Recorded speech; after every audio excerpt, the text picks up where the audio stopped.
Welcome back. We're live in Omaha, Nebraska, and we are speaking with Warren Buffett, Bill Gates, and now Vice Chair of Berkshire Hathaway, Charlie Munger. Nice to have you. This is like the Tonight Show, where we have the three guys. Bill moved over. Thank you for making the move there. Charlie, we don't often get to hear from you, so this is a real treat. I want to know, going back 50 years, what it was like when you first met Warren. Was it kismet instantly? Yes. What did you think of him? Well, I thought he was a prodigy. And I got a lot of criticism. My wife said, "Why are you paying such enormous respect to that young man with a crew cut who won't eat vegetables?" And I said, "That's no ordinary young man." What was it about him that indicated to you His that mind he was... works right. It's not that common in this world. He'd worked in my grandfather's grocery store, as had I, but we were at different ages, and a friend brought us together, and this friend thought it either produced fireworks or produce a great friendship, and produced a great friendship. Well, the age issue, you guys tease each other a lot about your age. Charlie, you're 85. Warren's the young whippersnapper at 78. Do you feel 85? It's so interesting to watch you work and talk.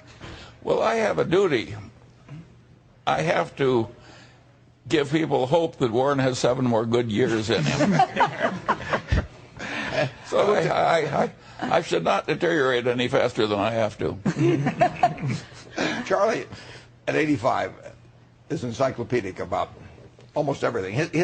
His scope of intellect goes over a much broader piece of geography than mine. I mean, I'm very focused on business and economics, stock market, and that sort of thing.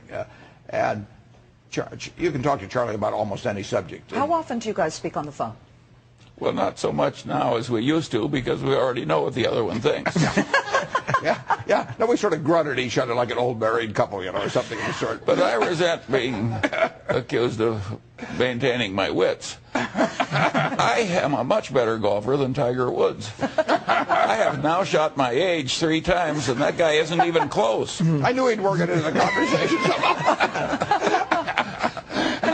He isn't even close. I'd have to live to be 150 to shoot my age, and then I'd have to cheat.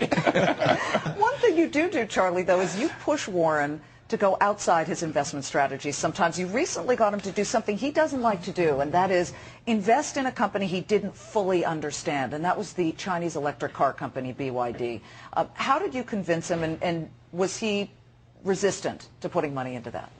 Well, it's not his natural inclination, but I didn't really convince him.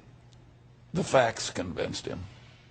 What BYD has already done is ridiculously difficult to do, and they've done it anyway. So it's a very remarkable company, and Warren can see that from the numbers. I'll tell you, when Charlie convinced, he called me from Rochester, and he was describing Wang Chunfu, the fellow that runs it, and he said, "He's another Henry Ford." And I didn't move. He said, "He's another Thomas Edison." I still didn't move. He said, "He's another Bill Gates." I said, "Put me in." Bill, would you buy a BYD car if you had the opportunity? Well, I think, BYD's got a very interesting car. We all had a chance to drive it over the weekend. You can't hear anything because it's electric. Does that freak you out a little bit? Well, they might have to put some extra noise in just so pedestrians know that you're coming. Sure. But it's, it accelerates well, and their progress is quite impressive.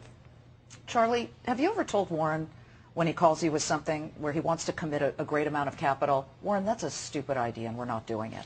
You would be surprised how seldom that happens, but once or twice I've spoken up so firmly on a preemptive basis. For example? Well, I don't want to give examples. Well, if he just says that's a stupid idea, I take that as a green light, actually. when he says that's, he says, "I'm going to have you committed," then I start, that back off a little bit. Charlie, you have spoken at these meetings a couple of years now, because I remember a couple of years ago you said for us not to harness the sun, the wind, and the sea is not an intelligent thing, that we should go ahead and do that.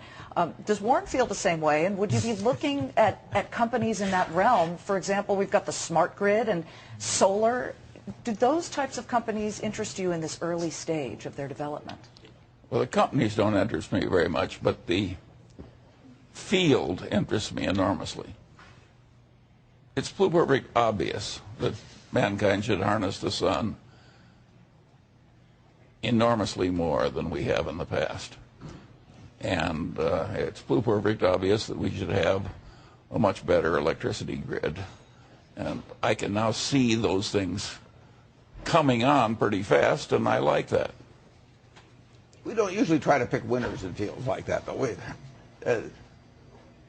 Something like that it's very hard to pick the winners in, but we think society has a big interest in it being developed. But we would not have been probably able to pick the winning auto company, 100 years ago. But Bill, these are different ways of doing business in the high tech world, in the .com and online world. It's just get in, first in wins, scoop it up if there's a chance, even in the nascent stages. Well, I'm not sure it's really who's first.